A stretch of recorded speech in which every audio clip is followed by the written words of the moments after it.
ആരാടാ? ഞാനാ. അതല്ല, വാതിൽ മുട്ടണത് ആരാന്ന് അതറിഞ്ഞൂടോ? ആരാ? കേശവണ്ണാ, കേശവണ്ണ ഞാൻ ഇറങ്ങി വന്നെന്നാ. ഇറങ്ങി വന്ന കേശവണ്ണ അണ്ണനെ കാണാൻ ഞാൻ വന്നെന്നാ.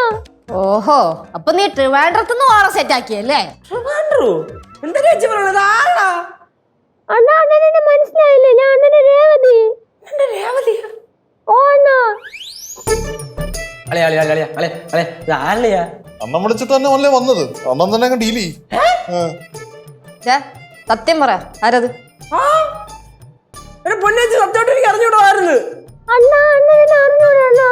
ഞാൻ അണ്ണാ രേവതി അണ്ണാ. നീ എന്ന് പോയാ? നീ ഏതാ? മര്യാദയ്ക്ക് ആ കൊച്ചിനെ വിളിച്ചോണ്ട് ഇവിടുത്തെ ഇറങ്ങിക്കോളണം. എന്റെ പൊന്നേച്ചി സത്യമായിട്ട് എനിക്ക് അറിഞ്ഞൂടായിരുന്നു. അണ്ണാ, അണ്ണമ്മ നമുക്ക് പോവാം. എനിക്ക് ഇരുട്ടത്ത് ഒറ്റയ്ക്കാൻ പേടി. അണ്ണമ്മ ചെല്ലണ്ണ. പറഞ്ഞു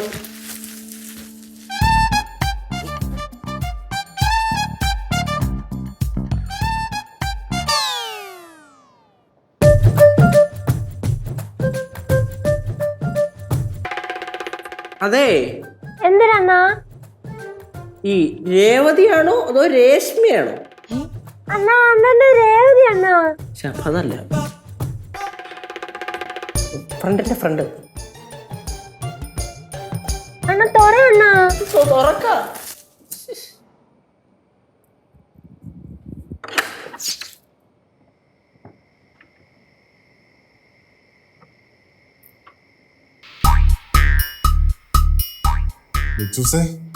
ആളുള്ളതാ കേട്ടോ.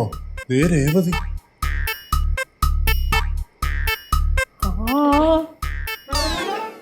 രേവതി എന്തോ?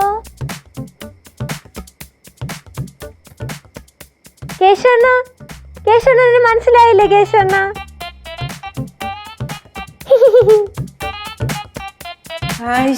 അമ്മായിയാ?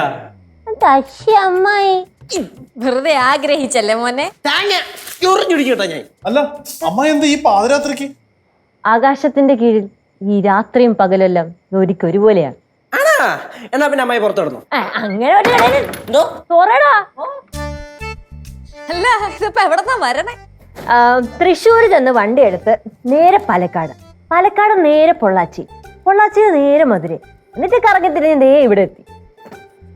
അപ്പൊ ശരി, ഗുഡ് നൈറ്റ്. ഞാൻ വന്നല്ലേ ഉള്ളൂ, നമുക്ക് എല്ലാവർക്കും കൂടെ സംസാരിച്ചിരിക്കാം. സമയമില്ല. Good night. ഉറക്കം. അതെ, ഉറക്കം വരുന്നു. പോയി കിടന്ന് ഉറങ്ങി പോ. കഴിക്കാൻ വല്ലതും ഉണ്ടാടേ? അതൊക്കെ അമ്മൂമ്മ ചോറൊക്കെ വെള്ളത്തിലിട്ട് വിളിക്കണം അമ്മായിയമ്മേനെ. വേണ്ട, എന്താ വന്ന് കിടന്ന് ഉറങ്ങും.